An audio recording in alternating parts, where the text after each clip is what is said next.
Namaskar, I'm Ashok Vyas, and it's my delightful honor to be welcoming Padma Shri Dr. Sudhir Parikh for this special edition this week. Doctor, welcome. Thank you. Thank you. And Namaskar. Namaskar. And as we begin, I want to begin today's show on slightly philosophical note. We have seen many people leaving their human form, and many of them among Indian American important community members. Um, what way one should look at this, if I say this phenomena called death, because each one of us someday is going to disappear from here. So, how is your process of responding to such sad news? Well, well, any death, and particularly death of the known friend or known community leaders who you are, who you knew him for many years, is always sad news, and we always feel very saddened about it. But that shows that death is always certain, and that's the only thing in the life is certain, which is death. So so and it's unpredictable. We do not know when it comes. So therefore, we all human beings always be nice to each other, respectful to each other, and helpful to each other. And if you do that, then after death, people will remember your legacy. I think that's beautifully put, Dr. And staying with this, some people feels low about imagining that they won't be around, and some people are optimistic, as you were sharing. So, any special insight based on your experience that you can share that would help someone change his or her response to Well, I mean, only thing I can say that always in the life, you should be positive in thinking. You should be surrounded by positive people around you. And if you do that, probably your thinking will change. You will become more positive and more philosophical, because always, I mean, anything you can see with the two different eyes, either glass half full or glass half empty. So we have to learn to be positive. Absolutely. And what I hear from you reminds me of the address by Prime Minister Narendra Modi in his Man Ki Baat, where he said a lot of people are saying when this 2020 would go, because a lot of challenges coming up. But he stressed that we should see the positive even in that which appears to be very challenging. And taking a cue from Man Ki Baat, before we talk about Indo-China relationship, talk to me about your impression with respect to Prime Minister Modi's leadership in leading our nation during these challenging moments. I think in Man Ki Baat, the leadership of the Narendra Bhai Modi, Prime Minister Modi, is very exemplary, and it's very inspirational. And he has that art of convincing people, or art of making his point of view that you should not worry about calamity or pandemic. I mean, of course, you should concern about pandemic and calamity, but always it's a law of nature that from any bad thing, always good thing comes up, and you should look that positive way rather than crying about the negative thing. Absolutely. And now moving towards his recent address to the nation, in which a lot of schemes were announced, and one of them is very, very important, I believe, which is Pradhan Mantri Garib Kalyan Yojana, that is going to provide free food grains to over 80 crore people at the cost of 90,000 crore rupees. it looks like a very very well thought scheme which is extended for 5 more months. Your response to this? I think kudos for that. I would give kudos to the Prime Minister, Honorable Prime Minister, because this is really important. Because whenever this kind of pandemic happens, always the poorest of the poor are the sufferer, most sufferer. I mean, proportionately. So by giving them ration, free ration for next 6 months, or end of the year, it is excellent idea, and that relieves those poorest of the poor's important worry, where they're going to get their meal, daily meal, without money.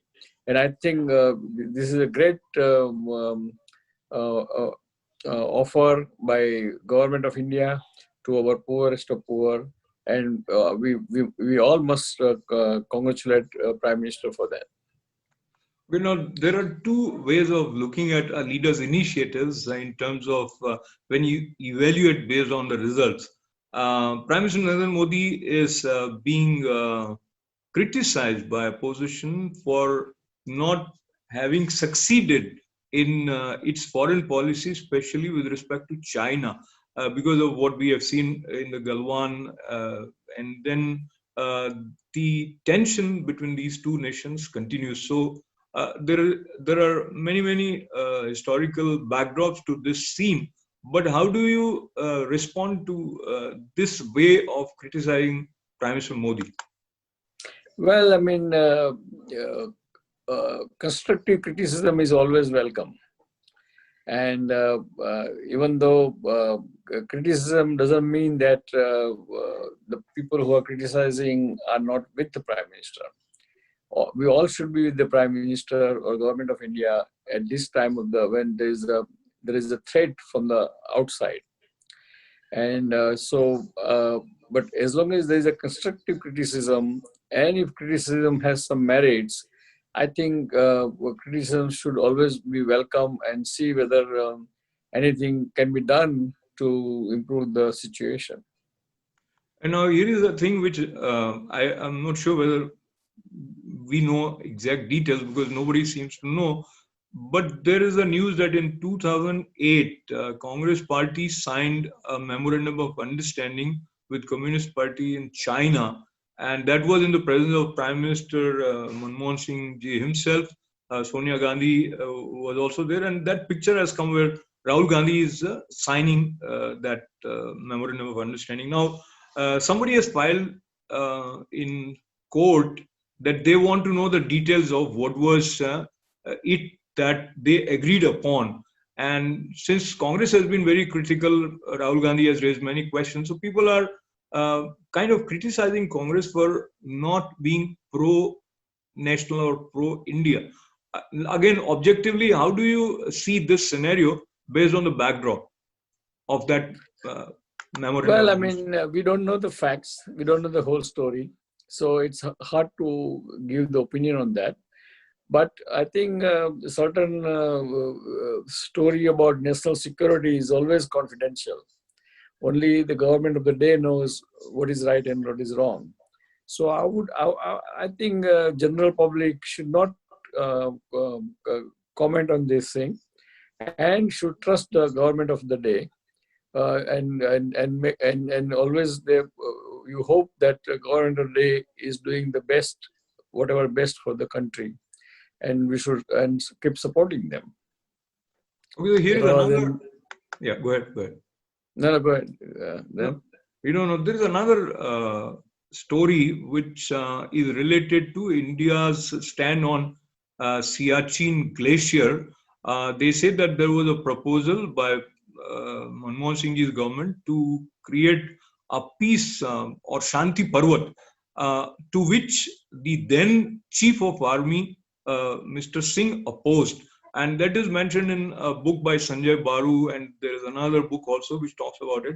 And General Singh has also given some interviews in Indian media which substantiate that it was so, and he was. So this again connects with the narrative that the approach of Congress government was different than the Modi government. That is true. That is true, because right now, under Modi, Prime Minister Modi's government, we are stronger. We are militarily stronger. We are economically stronger. We are, advanced quite a bit from 10 years ago. So I think obviously our government, our country is much stronger today than 10 years ago. So now the question about our country being strong and finding ourselves in a situation where Chinese either entered the sensitive space and 20 of our soldiers were martyred, and then the counter steps on economic front which are initiated by Modi government, including a ban to 59 apps. How do you look at this initiative? I think it is very good initiative, because that ban not only Chinese company, but is banning or protecting the national security, because quite a few of this app is a cyber kind of spying app, and so we don't know which one is what. So that's why I think banning of those app is a great idea. And I think even India should do one more thing. I mean, China only listens to India. I mean, of course, if we resolve by diplomatic way, there is nothing like it. But if not, then India should kind of do something with the other Quad countries in the Indian Ocean, or in the where the China is very weak on the sea level in the defense. So if you do that, then probably China will come to the bargaining table and will agree to what is right and what is wrong. So So now, it means we have to show our strength, and always sometime if diplomacy doesn't work, then we have to be a little more aggressive and more bully, and we should hit the China where it hurts to them. so now considering the Chinese economy as compared to Indian economy, and if you compare the export and import between the two countries, indeed India has huge deficit with respect to its trade with China. So, but there are many exporters who depend on their exports to China. So, do you foresee a potential spiral negative effect on Indian economy because of these measures? Well, I mean, that government has to figure it out which way they should act, which does not affect our Indian economy that much. But once you are going into this kind of path, it's a kind of slippery slope kind of thing, and then you may end up having a short-term negative effect on our economy. And that's why I think India should kind of start some pressure in the South Asia Sea, near Indian Ocean, or near Andaman Nicobar Island, where a lot of Chinese trade is happening through that sea, and where there is a weakness for them. So we can do some tit for tat, and that may work sometime. Or India has to involve other 4 countries like Japan, Australia, to figure it out, a combined or common strategy to deal with the Chinese aggression. I think that's a very good point. If there is a collective step with a coalition among a couple of countries, including some important countries like America, on economic front also for China, that might bring about some desired results. But at this point, while America has expressed its support for India, there are other steps that Trump administration has taken, including H-1B restriction, etc. So there is a complex relationship between India and America at this point of time, maybe because of this COVID-19, or how do you see it's likely to get resolved as we move towards presidential election? Well, I mean, it is not this time only. It always says that in the world politics, there is no permanent friend and no permanent enemies. Whatever suits your country's interest, it's a right thing to do that moment. So we cannot lump into USA help to USA offer to help the India against China with the H-1B visa, because they are two completely different things, and is unrelated thing in a way. So, in the global politics, wherever your interests make sense, you must take that advantage of that help from outside. And of course, so you cannot connect that, oh, okay, because he suspended H-1B visa, so we should not take his America's help in against China. I think that's not the way world politics works, and therefore every country has to see what is at that moment, what's the best interest of their interest of country. I think you said it beautifully, and that pragmatic approach is sometimes called diplomacy, sometimes called that you put your own nation's interest first, and then you do not uphold some of the promises that, in principle, you make for the other countries. But moving towards the phase of opening up in India, important steps have been taken to extend the lockdown up to 31st July in Maharashtra and West Bengal, and the opening is very slow. We all want to move back to a normal state of living, but airlines are not opening up, and so this is causing a lot of mental turmoil, and then mental health requires additional attention. What do you think should be done, and what is it that personally you feel you can sort of initiate to take care of this growing problem of mental health?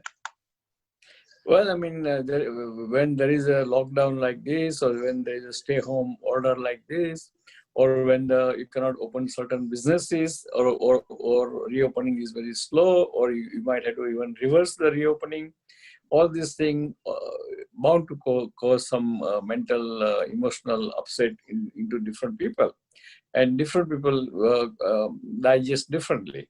And so it is good to to reopen slowly, but again, everyone has to be very responsible. All citizens has to be responsible. They have to wear the mask. They have to do personal hygiene, and they have to keep the distance, because we know that by doing that, you can beat this virus. If you don't do that, and if you once you reopening doesn't mean that you have permission to not to keep the distance, and permission not to wear mask, and so forth. So I think not only government's responsibility, but each and every citizen's responsibility to behave responsible way for their own health or own health. So they say that not only stay home or stay healthy, but stay smart. So, with that sense of staying smart, your concluding remarks, and also touch upon the need to pay special attention towards mental health. Well, I would, dear friends, I think as we are slowly reopening ourselves, and small businesses are reopening, some businesses will have challenge, particularly like restaurant, indoor dining, and theaters, and gyms, and salon, and those kind of places where there is difficult to keep the distance. You should not worry or miss about those things. And if you are really emotionally kind of upset about whole thing, I would advise to take some medical help, because this is the only way to keep yourself out of emotional turmoil. And so we'll see you. So please, again, as I say, stay healthy, stay safe, and stay smart. We'll see you next week.